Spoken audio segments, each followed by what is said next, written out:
Ndeko Prince Penge, Mbote. Martin Fayulu m'a dit d'ici Marokangama dans le confinement, dans les États-Unis, puis Europe, puis États-Unis notamment, puis Zalaki.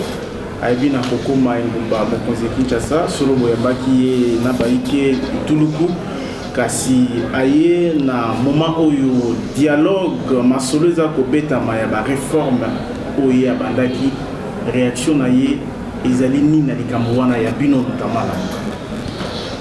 Merci beaucoup.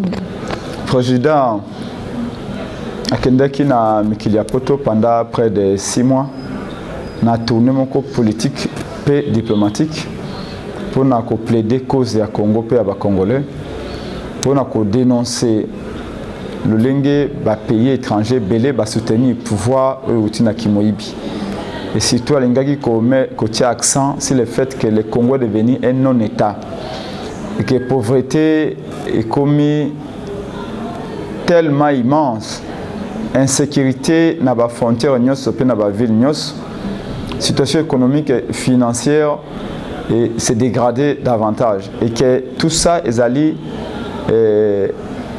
résultat il y a crise de légitimité. Il y a mis un pouvoir bicéphale, une majorité incohérente au lieu à la solution à Congolais par que temps pour nous soigner et entre-temps la situation du pays vire au chaos. Belé, à côté de la Congolais diaspora, à côté de la diplomate Belé, à Zongi, Tokendaki Koyambaye, le Kola Mokonziambo Kao Toponoki, la Mouka, le Bagango, toujours la Mouka Ali Peuple, la Mouka a démontré que Wapi 62% et Outaki. Tous ces millions de gens que vous avez vus, Bakende Koyamba Martin Fayulu, le Kola personne physiquité. Bakende Koyamba changement. Parce qu'ils voient au travers de Martin Fayulu l'idéal et un changement. Pourquoi? Parce que nous Koyamba Martin Fayulu le col idéal à changement. Parce que justement ils ont constaté sur le terrain qu'en dépit à bas slogan état de droit et peuple d'abord, Félix est l'incarnation de la continuité du système Kabila. Félix fait partie du système Kabila. Comment peut-on penser que Félix a dit que si ce système Kabila doit déboulonner alors qu'il fait partie du système? Réforme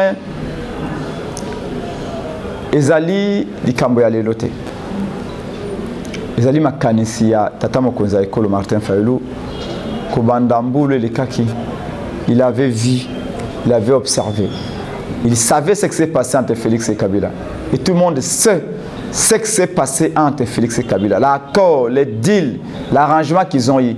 Cet arrangement va enterrer les Congolais vivants. Donc, yango moni alobaki déjà to utiliser sagesse à Salomon.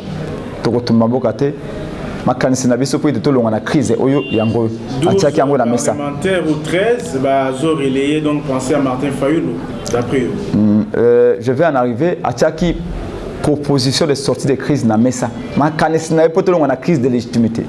Pour nous aller au Congo, insécurité au Congo, chômage, pauvreté et cause principale qui bokonzia qui moyibi oyo. Des mêmes manque de leadership. Il n'y a pas de leadership à la tête de l'État, leadership clair. Sikawa proposition de crise ebimi. Bato baboyi yango. Une année après, bato banse bazongi na makola Martin Fayulu babi. Non, azaki na raison. La réforme ya ba institution ba kolu abandoi koluka ezali ya solo so de sali yango te Kabila okumba biso bonyama baningo bayena ba initiative na mosusu lokola lelo ekelika lelo aba ya bato ya Bob Kabamba na Université de Liège ezali makanisi ya bien ya koloba to réfléchir kopekisa muta réfléchir te même moi nano ya 5 ans encourager à réfléchir ça mais to lobby différence entre biso na bango elle était d'abord convergence c'est que tout le réforme mais degré à réforme biso to la réforme ya institution comment les lots okoki ko réformer CNI pe otiki cour constitutionnel alors que CNI a koko buka lokuta mais ce qui cour constitutionnel ezali na ba juge ya malonga ba ko telemela eloko CNI asali pe ba annuler yango mais na 2018 ezala nanga ezala lwamba ya cour constitutionnelle bango tuna libenga Kabila omoni sika koko se utaki to ba réforme to komona na lamuka ezali ya CENI ezali pe ya cour constitutionnelle pina ba institution mosusu mais ba réforme yango to lobi ekoleka na parlement ya Kabila yiwana te ba parlement tout ya Congo ba assemblée nationale ya Congo ezala ba assemblée provinciale ezala ba assemblée nationale ezali obé ba député préfabriqué ba député nommé na veille ya publication pananga na Kabila na complicité à IDPS d'où pour na biso ba réforme il faut que na cadre to bengi ya libanda to bengi cadre moko consensuel kai consensuel ngi ko laksanini ndaki mokonza mboka Martin Fayulu devant ba millions ba congolais à lobby baye banganga nzambe ya catholique baya ya protestant baya to wana ba pasteur ya malonga ba denile cité ba pasteur nda malonga wana ba sangisi biso tant de ça qui proposition de sortie de crise to lobaki Union africaine Union européenne États-Unis l'ONU basangana na banganga nzambe awa bavandisa biso yaka peut-être un peu somi balé to bongola to tia bazuzi ya malamu na cour constitutionnelle to tia alors excusez-moi alingi kozala kaka aliéné non il y a comme cause aliéné te peut-être makanisi atata mo konzekolo Martin Fayulu auto bengi na li falancer proposition de sortie de crise après si yango moto aliboso azu yango ezali avec Bukundu à SCC avec Bukundu à SCC azali irakien te ali congolais azali afghan te ali congolais yami balé après si baye catholique ya Congo a Bécholé ba mususu donc mais yeba été ba crise le kola oyo esengeli pe ba communauté internationale ba ya ko kanga na communauté nationale au moins na Mali tango yindi c'est d'ailleurs été Union africaine et Keïté Union européenne pe on est Keïté c'est ça la réalité du monde le Congo ne vit pas en autarcie nous tout associer tous ces gens là les Camboya dialogue réalité au dialogue na Chilombo pour na to comme ba ministre to ba PDG à Chilombo.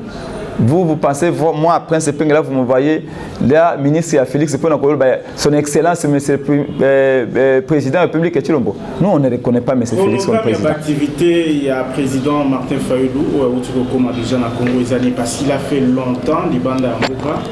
Qu'est-ce qu'il a prévu pour Toyokika annoncer l'action et à terrain, l'action et pour ça, la ligne exacte. Tolobaki était au tiki motango moké. Na initiative et tout ya. Maka batu bantu wana makanisi pona kubongola ba institution baya nango. Tolobi yokanga malamu tolobi tolingi tozwa CENI. Oyo kezala ya Kabila te, isusu te, oyo kozala ya Félix te, oyo kozala ya Fayulu te, mais tozwa CENI. Oyo kozala pona service ya peuple. Et à cela tolingi CENI ezala la plus ouverte possible na initiative nyos. Mais topesi ngonga moke. Tokozela 2 ans te, tokozela 1 année te. Ce qui réforme ça mité to kita to envahir ba institution wana. Et na kanse to kokata makamana ko lobate. To ko envahir parlement wana. Président Elia ça lobaki. Modèle de kepesa. Parce que on ne peut pas continuer à chaque fois organiser les élections et puis kozonga dans le même chaos, dans la même pauvreté que peuple de la Camicolognose. Ce qui doit insister les longs de c'est parce que tout le monde était élection à Congo et comme occasion pour te balkaniser salam. Pour te guerre ethnique et salam. Parce qu'à chaque fois que vous pouvez avoir des résultats, vous avez correcté. Vous avez frustré la tribu à Congo. Vous avez frustré l'ethnie à Congo. L'objet qu'on a que les élections sont un chaos total. Le Congo va se diviser en bon. Alors pour prévenir, tous les thèmes avec comment pour éviter Congo le Bekabwana. Tout bana nous avons sabi élection que ça que peuple élection style boy peuple la bimina nzela balabala passe peli oya Chilombo boy va publier élection boy 50 motos na boulevard mutualité moi na Congo prince penge boy na bimo konza Congo pas la Congo va se peliter mutuna sura possible et un message pour na binote Fayulu aye Congo bemba na Fayulu aye Kinshasa bemba na Kinshasa le tomoni drapeau MLD pupité tout le bas déjà zéro. Non, ça n'a rien à voir. Bana la muka banso bakendaki. C'est ça l'essentiel. La muka est l'équipe nationale. Nana comparaka IDPS le la Mazembe. La monaka FCC le football club Bilima. Mais la muka est l'équipe nationale. Moi tant to beti monde atiba moni batu banso beti maboko. nous vous avions dit bato bakende na aéroport bakende kolanda Martin Fayulu te ngana moni ba maman ba ko laksa président eli li mabomo na bango to ko li ate donc bato bana banso ya la muka ba na aéroport donc ce qui monga zangaki to éviter peut-être ça empêcher mais le plus important c'est bana banso ya la muka ba tant que komona ba millions ya bato wana bana banso ya la muka ba yaki matondi natondi botoni